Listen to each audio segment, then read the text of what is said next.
Бер ҡәрҙәш төркөмдө әрләп ташлағайны. Ҡатындар һымаҡ көнө-төнө ошонда ләпелдәп тик ултырғас, бер нәмә лә эшләмәй шулай да былай тип әрләгәйне. Шул һүҙҙәр шул хәтлем ныҡ тәьҫир итте бит. Аҙаҡтан оҙаҡ ҡына шуның турала уйлап, сағыштырып ҡарап йөрөлдө инде. Аудионы тыңлап ятам да үҙем эстән генә уйлайым. Нимәгә шул хәтлем итеп әйтә икән? Ысынлап та беҙ шул хәтлем ҡатындар рәтенә төштөк микән тием. Үҙем ипләп кенә ҡатынға ҡарайым. Ҡатын күренмәй бит инде. Тыңғырлап ҡайҙалыр аш бүлмәһендә эш менән булышы бер. Киренсә мында мин ятам бит инде ләпелдәп. Ҡапыл башҡа әлләндәй уйҙар килеп китте инде. Ҡәрҙәштең әйткән һүҙҙәрендә дөрөҫлөк тә сағылып китә. Шуға ҡурҡыштан бының турала уйламаҫ өсөн уйҙарҙы ситкә әтә һалдым да тора һалып киттем. Икенсе көн урманда яңғыҙым эштә йөрөп атам, әммә теге уйҙар эргәнән китмәй ҙә ҡуя. Нисектер эш менән булышып алып китеп, икенсе нәмәгә әүрәп алып китһәң, нисектер онотолоп китәү, әммә күпмелер ваҡыт үтһә, барыбер ошо уйҙарға кире әйләнеп ҡайтаң да ҡуяң. Теге ҡәрҙәш был һүҙҙәрҙе ысын күңелдән, хатта рәнйеш менән әйткәндер инде күрәһең. Бына әгәр ҙә кешенең һүҙҙәре йөрәктең эсенән сыға икән ти, ул һүҙҙәрҙе Аллаһ Тәғәлә бер ҡасан да елгә осормай. Ишетергә тейеш булған кешеләрҙең һәр береһенең күңеленә һалып сыға. Мин һымаҡ хатта урманға сығып ҡассаң да ул һүҙҙәр барыбер һине ҡыуып үтәсәк, барыбер эҙләп табасаҡ, төн йоҡоларыңда осрасаҡ, әммә һинең күңелеңә инеп ятасаҡ. Әгәр ул һүҙҙәр ысын йөрәктән әйтелгән икән ти. Хәҙерге көндә бит иғтибар итеп ҡараһаҡ, бөтәһе лә һөйләй. Уҡытыусыһы һөйләй, хәкимиәте һөйләй, муллаһы һөйләй. Әммә тыңлап ултырыусыларҙан барып һораһаң, 5 минуттан һуң уларҙың береһе лә нимә ишеткәнен дә әйтеп бирә алмай. Нимәгә? Сөнки был һүҙҙәр йөрәктән сыҡмай, сөнки был һүҙҙәр ҡағыҙҙан сыға. Ҡағыҙҙан сыҡҡан һүҙҙәр телгә эләкһә лә улар барыбер елгә оса. Һауанан алынған һүҙҙәр, әгәр улар йөрәктән сыҡмаған икән ти, барыбер кире һауаға оса. Йөрәктә яралмаған һүҙҙәр икенсе йөрәккә күсмәй. Һауанан алынған икән ти, барыбер һауаға кире оса. Пәйғәмбәребеҙҙең саллаллаһу алейһи ва саллям, сәхәбәләрҙең, ғалимдарҙың әйткән һүҙҙәре хатта бер генә һүҙҙәре лә юҡ. Әле генә әйткән һымаҡ беҙҙең ҡолаҡ төбөндә һаман ишетелеп тора. Нимәгә? Сөнки ул һүҙҙәр кеше ишетһен өсөн әйтелгән. Кешегә файҙа килтереү өсөн әйтелгән. Ысын күңелдән әйтелгән. Шуға күрә лә ул һүҙҙәрҙе Аллаһ Тәғәлә бер ҡасан да елгә осормай. Шуға күрә лә ҡасан әлләнсә быуат, әлләнсә йыл элек әйтелгән һүҙҙәр һаман да мына яңы ғына әйтелгән һымаҡ ишетелеп тора. Телефонда ләпелдәп ятыуға әйләнеп ҡайтҡандай бит. Телефонда ятыуҙың иң ҙур зыяны ул ваҡытты әрәм итеү. Өйгә инеп сыҡҡан арала ла аңғармаҫтан телефонды эләктереп алһаң, 10-15 минутың шул ыңғайы сығып оса. 10 төркөмдән 3 минутлыҡ аудионы тыңлап сыҡтың икән ти, ярты сәғәтең уже юҡ. Ҡиәмәт көндә бер хәдистә әйтелә. Кешенең ошо 3 һорауға яуап бирмәйенсә, аяғы ерҙән дә айырылмаясаҡ. Яғни ошо 3 һорауға яуап бирмәйенсә, кеше урынынан да ҡыбырҙамаясаҡ. Беренсе уның ваҡыты, икенсе уның йәш ғүмере, өсөнсө уның мөлкәте. Ҡайҙан алған һәм ҡайҙа туҙҙырған. Әгәр ентекләп кенә ҡараһаҡ, беренсе менән икенсеһе бер нәмәһе менән дә айырылмай. Икеһе лә ваҡытты аңлата. Ваҡыт тураһында һоралмайынса бит, ҡиәмәт көнөндә тауҙар саң булып емерелгән ваҡытта, күк йөҙө ярылып, йондоҙҙар сәсрәп киткән ваҡытта бит, үҙеңдең ана шул ләпелдәп атҡан ваҡытың тураһында яуап бирмәйенсә, аяғың урынынан да ҡыбырҙамаясаҡ. Йәш егеттәр типһә тимер өҙөләсәк. Бөтә мөмкинселектәр бар. Һаулыҡ бар, көс бар, дәрт бар, ваҡыт бар. Рәхәтләнеп сауап эшләргә була. Иртәнсәк сығып, ошонда береһенә таҡта тейәгән хәлдә лә 2 сәғәт эшендә һин 1000 тәңкә эшләп алаң. Рәхәтләнеп садаҡа тарат, өммәткә ярҙам ит, ваҡытыңды бушҡа туҙҙырма. Ҡартайғас, ундай мөмкинселек булмаясаҡ. Һиңә теге мыҫҡыл һымаҡ итеп кенә бирелгән 7000-лек пенсияңы бит. Һинең 7000 айлык дарыу алһаң, садаҡа таратыу түгел, һинең хатта ашарыңа ла етмәйәсәк. Түшәңде тырнап илап ятасаҡһың бит, әммә йәш сағыңды кире ҡайтара алмаясаҡһың. Шуға күрә лә йәш саҡта эштәп ҡалыр кәрәк. Ләпелдәп байыҡҡы ҡәрҙәш әйтмәҫтәй көн-төн телефонда ятырға ярамай. Шуға ла хәдистә әйтелә бит инде, ваҡыт тураһында һәм йәш ваҡыт тураһында һорала тиелә. Йәш ваҡыт ул мына ысынлап та уйлап ҡараһаҡ, Аллаһ Тәғәләнән бирелгән ҙур бүләк. Шуға ла ул үҙенең бүләге тураһында һорамайынса һинең аяғыңды ла ҡыбырҙатмаясаҡ. Мәҫәлән, һин кемгәлер бүләк бирҙең икән ти, ҡәҙерле бүләк. Мәҫәлән, шуба бүләк иттең икән ти. Бүләк иттең дә ҡарап йөрөйөң, әммә ул уны тотонмай. Бер тапҡыр да кейеп тә ҡараманы. Аҙаҡтан белеп ҡалаһың, ул уны бөтөнләй тотонмағанда кейеп тә ҡарамаған, шунда сығарып эткә төшәп ҡуйған. Әгәр быны белеп ҡалғандан һуң һин ул кешегә ҡарата ниндәй мөнәсәбәттә буласаҡһың? Шуның кеүек Аллаһ Тәғәлә, әгәр һиңә шуһатлым ҙур бүләк биргән икән, ти, йәш ваҡыт биргән, сауап эшләй торған ваҡыт, дин юлында эшләй торған ваҡыт. Һиңә шундай бүләк биргәндән һуң ал ҡараһа, һин уны бөтөнләй ҡулланмағаның. Тыҡыр-тыҡыр шунда телефонда ятҡаның да шуны менән ваҡытыңды үткәрә ебәргәнең. Быны әгәр дә Аллаһ Тәғәлә белеп ҡалһа, һиңә ниндәй мөнәсәбәттә буласаҡ? Ҡәрҙәштең әйткәндәрен әйләнеп ҡайтып, һаман да ҡатын-ҡыҙҙар менән ир-егеттәр араһында ниндәйҙер сағыштырыу алып барыла инде. Ҡыйыу, ысын ир-егеттәр тураһында уйлаһаң, ниңәлер ҡайҙандыр 100 иргә торошло ҡатын-ҡыҙҙарҙың тарихтары иҫкә килеп төшә. Шул тарихтарҙың берәүһе Аль-Ҡадисия һуғышына йыйын бара инде. Һуғышҡа бара алмаған кешеләр бөтәһе лә төрлө ярҙам күрһәтәләр. Кемдер ат алып килә, кемдер ҡылыс алып килә, кемдер ризыҡ алып килә, кемдер аҡса, алтын, көмөш. Шулар араһында бер ҡатын килә, илап килә инде. Ул ваҡытта армияның башлығы итеп Саат ибн Абу Ваҡас тәғәйенләнгән була, радияллаһу анһу. Шуға килә лә, о Саат, минең һиңә бирерлек бер нәмәм дә юҡ, ти. Шулай да ҡулын тығый бәреп, үрелгән сәстең толомон ҡырҡып бирә лә әйтә. Саат, ошоно булһа ла ал инде, ти. Бәлки атҡа йүгән эштәрһегеҙ, йәки сыбыртҡы урынына ҡулланырһығыҙ, ти. Бәлки шуны менән булһа ла Аллаһ юлында ярҙам итермен. Бәлки шуны менән булһа ла мосолмандарға ярҙам итермен, ти.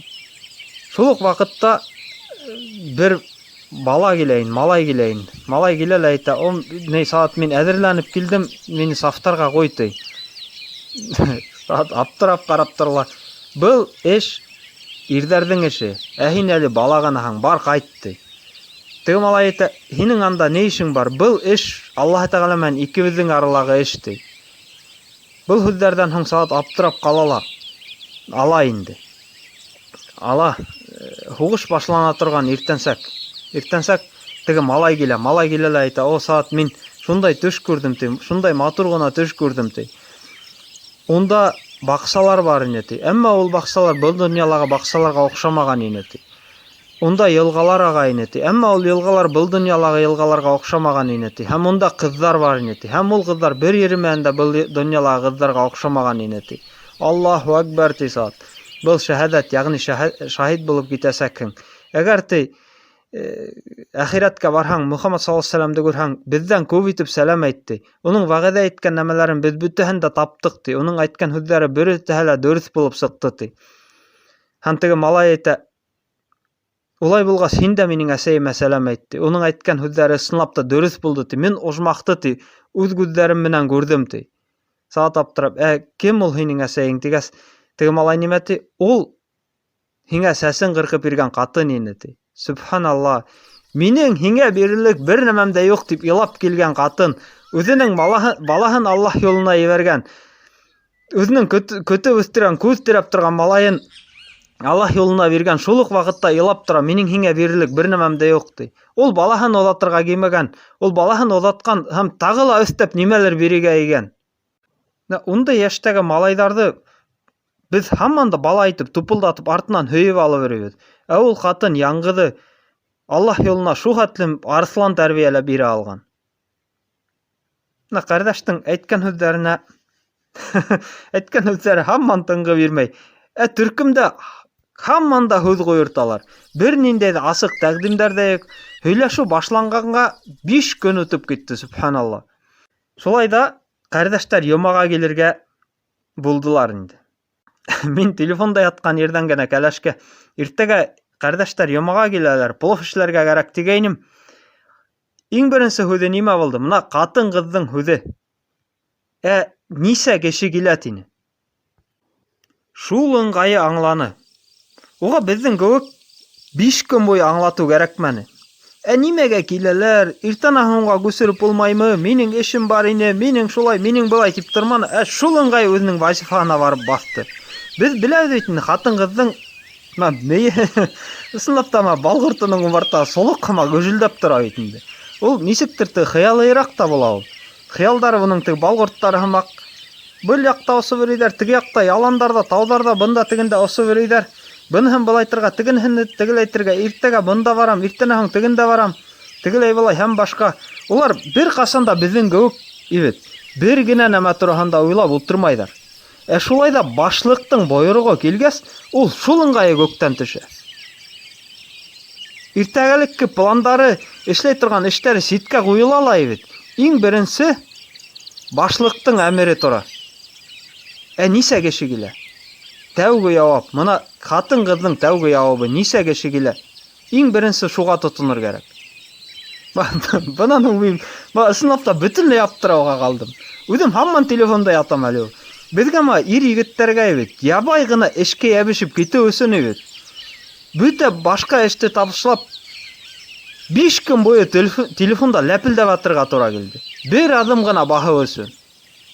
Былай булмай, быныһы оҡшамай, тегенһе оҡшамай, был былай тине, тегенһе тегеләй тине, һәм башка ләпелдәүҙең осолай уҡ, ҡырыйлай уҡ. Ир-егеттәр субханалла мына һаҡал йөрөтәбеҙ. Ҡатын-ҡыҙға 2 бөртөк кенә һүҙ етте. Һорап та торманы, итмәҫ, шул ыңғай эшенә йәбешеп китте. Шунан беҙ йыйынып алдыҡ та кәрәк-яраҡ алырға, мәжлескә әҙерләнергә Темәскә барып килдек инде. Шунда шул Темәскә барған ваҡытта бәләкәс малайға кәләш уйынсыҡ телефон алып ҡайтҡан булған. Үҙемдең бүлмәгә үтеп китеп барһам, теге малай етди генә йөҙ яһап алған, ҡаштар төйөлгән, телефонда уйнап ата. Нимә эшләп атаң, һаман йоҡламай тигәйнем, нимә ти беләңме?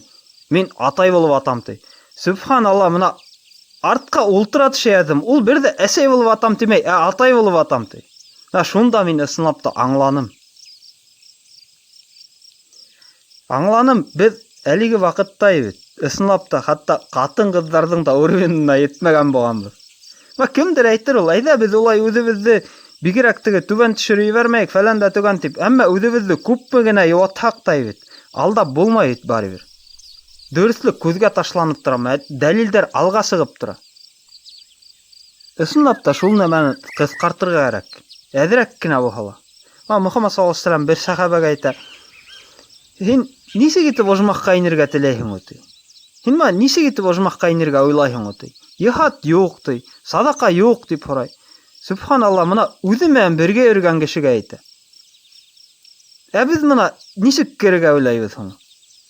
Ошо хәдисте ишеткәс тә һәр береһе: "О, ағуҙу билла, ниндәй мәғәнәһеҙ сәхәбә булған икән, ялҡау булған икән" тип уйлай. Әммә сәхәбә ул сәбәп кенә.